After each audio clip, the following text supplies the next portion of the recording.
আসসালামু আলাইকুম ভাই ও বোনেরা, যে যেখান থেকে এই ভিডিওটা দেখছেন আশা করি সবাই ভালো আছেন। আপনাদের সবার দোয়ায় আলহামদুলিল্লাহ ভালো আছি, আল্লাহর অশেষ রহমতে।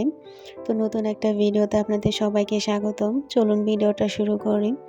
এদিক দিয়ে হচ্ছে আপনাদের ভাই অফিস থেকে আসার পথে কিছু বাজার করে নিয়ে এসেছে।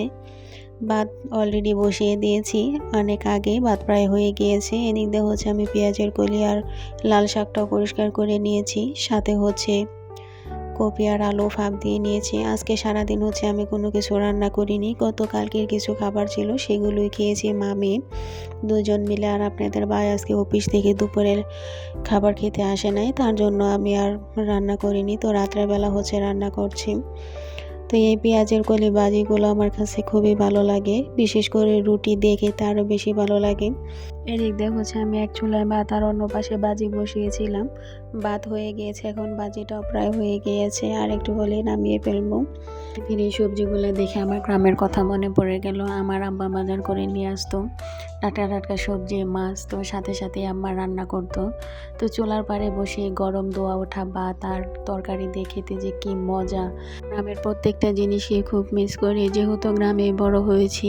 যদিও এখন বাসায় থাকি, তারপরও আমার গ্রামের মতো করে রান্না বাড়া সব কিছু করতে স্বাচ্ছন্দ্য বোধ করি। আমার কাছে খুবই ভালো লাগে। আপনারা যে যাই বলেন না কেন, আমার কাছে কিন্তু ভালো লাগে।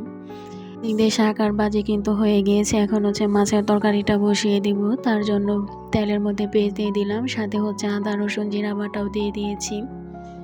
এখন একটু পানি দিয়ে দিব, কারণ তেলগুলা চতুর্মোড়া ছিটে যাচ্ছে। পানি দিয়ে এখন হচ্ছে পরিমাণ মতো সব মশলাগুলোও দিয়ে দিব। আমি আমার পরিমাণ মতো দিয়েছি, আপনারা আপনাদের পরিমাণ মতো দিবেন।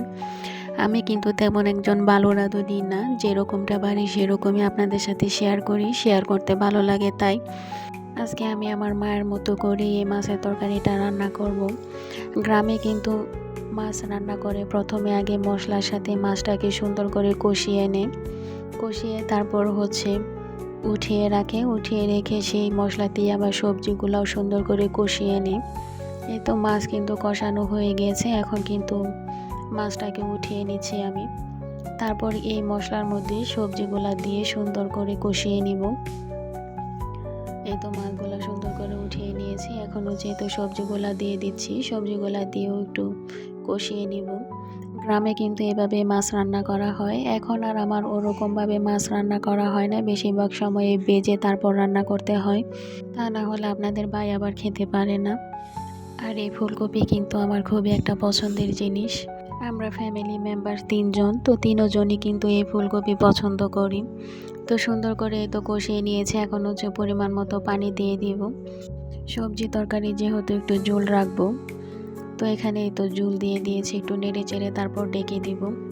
আর এদিক দিয়ে হচ্ছে আপনাদেরকে আরও একটা জিনিস দেখাই, আমার প্রিন্সেসের অবস্থান। রাত কিন্তু 9:30টার মতো বাজে, এখন হচ্ছে ও ভাত খাওয়া দাওয়া রেখে এই তো কেক নিয়ে বসেছে, দাঁড়ায় দাঁড়ায় কেক খাচ্ছে আর বলছে ইয়ামি।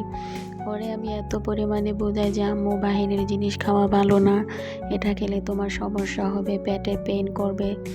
তারপরও ও হচ্ছে ওর মতোই, ও কোনো কিছুই মানতেছে না। এখন ওর ওইটাই লাগবে, ওর বাবা বলছে আর আমি বলছি, তারপরও মানছে না। তো কি আর করা। এদিক দিয়ে হচ্ছে এই তো তরকারি কিন্তু বলক উঠে গিয়েছে, এখন হচ্ছে মাছগুলা দিয়ে দিব তরকারির উপরে।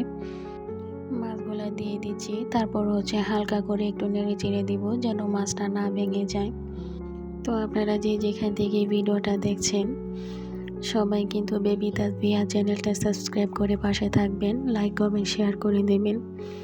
এই তো তরকারি হয়ে গিয়েছে, এখন হচ্ছে খাওয়া দাওয়ার পালা। আর এদিক দিয়ে মাননীয় স্বামী উনি খাবার খেতে বসে গেছেন। উনি খাওয়া দাওয়া শেষ করলে তারপর হচ্ছে আমি খাবো। আমি সবসময় এরকমভাবেই খাই। তো কথায় আছে না, যে রান্না করে আর হাহিদারি করে তার সবার শেষে নাকি খেতে হয়, তো আমিও সেরকমটাই করি। তো সব কিছু মিলে আজকে ভিডিওটা আপনাদের কাছে কেমন লাগলো অবশ্যই কমেন্টে জানাবেন। আর সবাই ভালো থাকবেন, সুস্থ থাকবেন, সবার জন্য মন থেকে দোয়া আর ভালোবাসা।